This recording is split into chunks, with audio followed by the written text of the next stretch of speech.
एक बौद्ध भिक्षुक और उनका शिष्य एक जंगल में कुटिया बनाकर रहा करते थे। बौद्ध भिक्षुक अब बूढ़े हो चुके थे और उनका शिष्य अभी जवान था। बूढ़े बौद्ध भिक्षुक एक बहुत ही बड़े ध्यानी व्यक्ति थे। जब वे ध्यान करने बैठते तो 2-2 दिनों तक ध्यान ही करते रहते। उन बूढ़े बौद्ध भिक्षुक के पास एक बहुत ही अनोखी शक्ति थी कि वो ध्यान की अवस्था में भविष्य को भी देख सकते थे। एक दिन जब वो ध्यान कर रहे थे तो उन्होंने देखा कि आज से 8वें दिन उनके उस युवा शिष्य की मृत्यु हो जाएगी। उन्होंने अपने शिष्य को अपने पास बुलाकर कहा, मैं तुम्हें अगले 7 दिनों की छुट्टी देता हूँ। तुम इन 7 दिनों के लिए अपने घर रहकर आ सकते हो। शिष्य ने खुशी से कहा, क्या यह सच है गुरुवर? गुरु ने कहा, हाँ, मेरा पिछले कई दिनों से अपने घर वालों से मिलने का मन भी कर रहा था। शिष्य ने मुस्कुराते हुए कहा। गुरु ने कहा, ठीक है, तो अब तुम जा सकते हो, लेकिन याद रहे 8वें दिन की शाम होने तक तुम्हें यहाँ वापस पहुँचना है। शिष्य ने हाँ में सर हिलाते हुए कहा, ठीक है गुरुवर, मैं पहुँच जाऊँगा, लेकिन आप अपना ख्याल रखिएगा। अब आप बूढ़े हो चुके हैं, इसलिए आश्रम का कोई भी काम हो उसे मेरे लिए छोड़ देना, मैं वापस आते ही उसे कर दूंगा।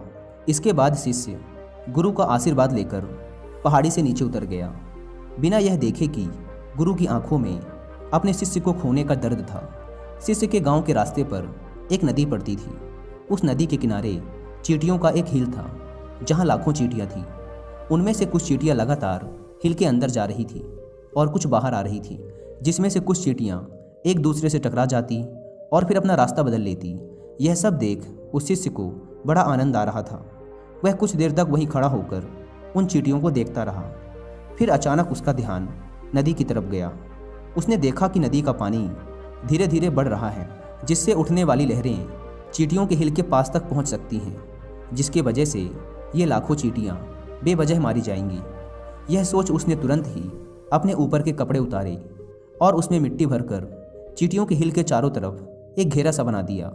साथ ही उसने बड़े ही कलात्मक तरीके से मिट्टी को काट कर एक छोटी सी नाली बना दी, ताकि लहरों से आने वाला पानी नाली के माध्यम से वापस नदी में चला जाए। इसके बाद वह नदी पार कर अपने घर चला गया। घर पहुंचने के बाद उसके 8 दिन कब बीत गए उसे पता ही नहीं चला। 8वें दिन उसे याद आया कि आज शाम तक तो गुरु ने आश्रम में वापस लौटने का आदेश दिया था। उसने उस रात ही अगली सुबह आश्रम के लिए निकलने हेतु सारी तैयारी कर ली थी। सुबह होते ही वह आश्रम के लिए निकल पड़ा। उसे उम्मीद थी कि वो शाम होने से पहले आश्रम वापस पहुंच जाएगा। शाम हो चुकी थी। यहाँ गुरु आश्रम में बैठे बैठे यह सोच रहे थे कि आज तो 9वां दिन है, अब तक तो मेरा शिष्य इस दुनिया को छोड़ चुका होगा। वो इस बात से काफ़ी दुखी थे कि वो मरने से पहले आखिरी बार अपने शिष्य को देख ना सके। गुरु बैठे हुए ये सब सोच ही रहे थे कि उन्हें दूर से एक इंसान आता हुआ दिखाई दिया। उन्होंने ध्यान से देखा तो चौंक गए। अरे, ये तो मेरा शिष्य है। गुरु ने दौड़कर शिष्य को गले से लगा लिया। मुझे बताओ। तब शिष्य ने चींटियों वाली कहानी गुरु को सुनाई। कहानी सुनते ही गुरु को यह समझते देर न लगी कि शिष्य ने लाखों चींटियों की जान बचाई थी और उसके इसी कर्म का परिणाम है कि शिष्य को एक लंबा और खुशहाली भरा जीवन प्राप्त हुआ है। कहानी सुनने के बाद गुरु के मुंह से अनायास ही निकल गया कि कर्मा लौट कर जरूर आते हैं। शिष्य को गुरु की इस बात का मतलब समझ नहीं आया, लेकिन उसने पूछा भी नहीं और चुपचाप। अगर हम अपनी ज़िंदगी में देखें तो इसे खुशी खुशी जीने का सबसे आसान तरीका है कि हम अच्छे कर्म करते रहें। इस कहानी की तरह यह जरूरी नहीं कि अच्छे कर्म हमारी उम्र को लंबा ही करेंगे, लेकिन इस बात की गारंटी है कि अच्छे कर्म हमारी ज़िंदगी में आने वाली दुख और परेशानियों को कम जरूर कर देंगे। कर्मों का एक बहुत ही साधारण सा सिद्धांत है कि हम जो कुछ भी करते हैं उसका कई गुना लौट कर हमारे पास ही आता है।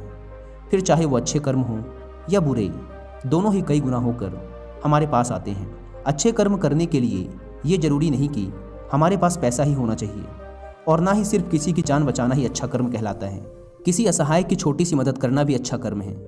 किसी डीमोटिवेटेड इंसान को मोटिवेट करना भी अच्छा कर्म है। किसी दुख भरे इंसान को सांत्वना देना भी अच्छा कर्म है। कुल मिलाकर अगर हम किसी भी तरीके से किसी के दुख को कम कर पाए तो वो एक अच्छा कर्म है।